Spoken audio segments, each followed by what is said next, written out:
Dr. Michael Persinger, a psychologist and neuroscientist, did research on the effects of electromagnetic radiation on the brain for a Pentagon weapons project.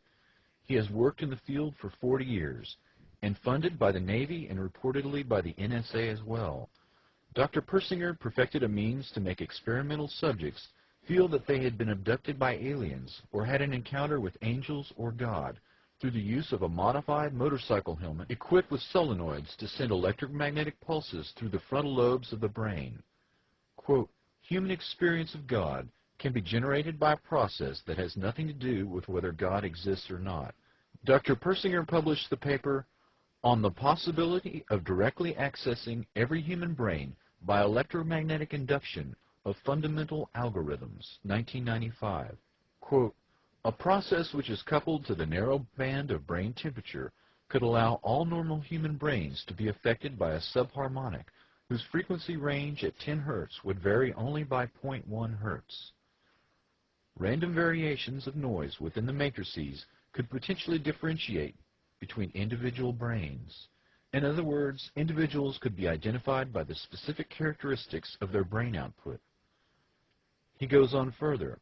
Identification of these sequences could also allow direct access to the most complex neurocognitive processes associated with the self, human consciousness, and the aggregate of experimental representations, in other words, episodic memory, that define the individual within the brain.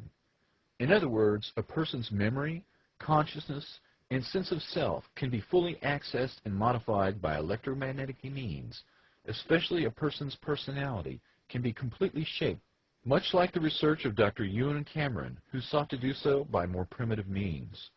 Dr. Persinger says the brain processes can be circumvented by direct induction of this information within the brain. The basic premise is that the synthetic duplication of the neuroelectrical correlates generated by the sensors to an actual stimulus should produce identical experiences without the presence of that stimulus. What Dr. Persinger is saying is that virtually any mental state can be artificially injected into a human brain from an exterior source. The most frightening thing is that the means for doing this already exists in a fully operational form on a worldwide basis. Quote, the power levels for these amplitudes are similar to those associated with the signals generated globally by radio and communication system. Within the last 2 decades, a potential has emerged which was improbable, but which is now marginally feasible.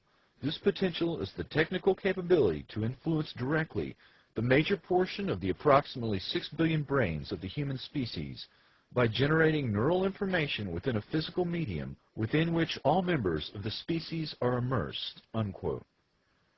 Dr. Persinger's message, minus the jargon, is that the entire human race can be controlled through the use of electromagnetic influence piggybacked on television and radio networks or other technological means.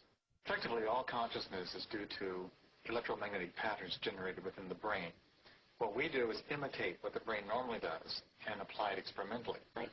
Where are these thoughts coming from? Those thoughts came from the Neuroscience Laboratory at Laurentian University in Sudbury, Ontario.